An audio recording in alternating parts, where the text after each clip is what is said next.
What would you advise to a young woman who's not married, who gets raped, but does not have access to an abortion, as I think that's something that you believe in? No abortions, right? Yes, I'm pro-life, yeah. Okay, so then what would you advise that woman to do? Okay, so first of all, I do appreciate that you created the saddest possible scenario for a living woman.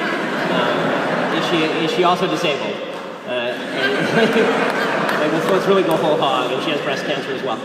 So it's, as long as we're creating imaginary victims. But you know, the answer is that doesn't actually change the calculus, meaning that obviously what happened to this person is an awful, awful, horrible thing, and as I said earlier, the person who raped her should be tracked down, captured, killed, or castrated. So that's number one.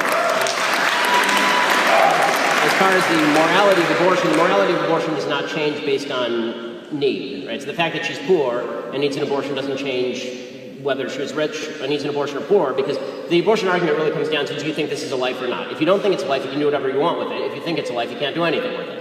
As far as what she does with the baby, that's up to her. You know, it's obviously going to be an obvious economic burden. I would think that there are a lot of people out there like me who would give charity in order to try and help out somebody who's obviously in that sort of situation. And there are charities that exist for people like this to try and help out. And if you know of this woman, tell me her name, and I'm happy to give you some money.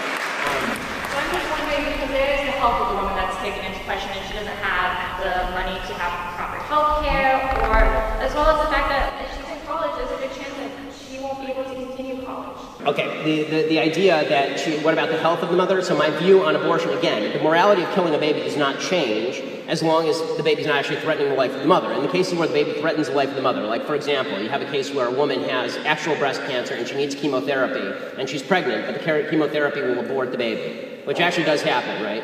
That is a case where the mother should, I think, be able to get the treatment. That's not the same thing as an abortion.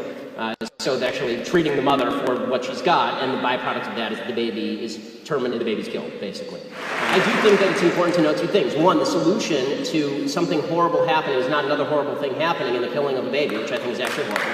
And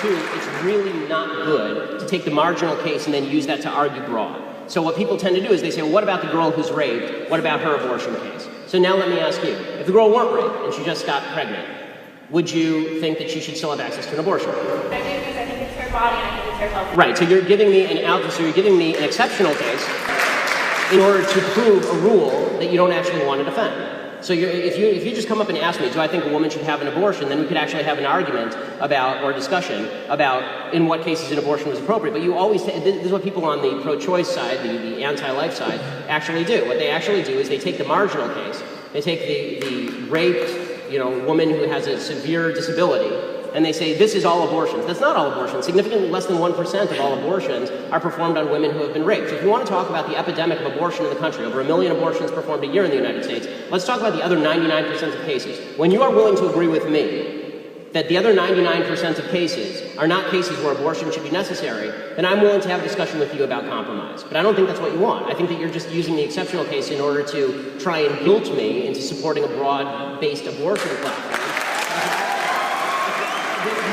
These are two separate issues. Sympathy for the woman and sympathy for, how about a little sympathy for the child? Okay, at any point does sympathy for the child come in here? You say I'm not compromising. I'm the only one in this conversation who's expressed the willingness to take money out of my own pocket and put it in somebody else's. So have you donated to Planned Parenthood then? What was that? Have you donated to Planned Parenthood? No, because they kill babies. No, they don't.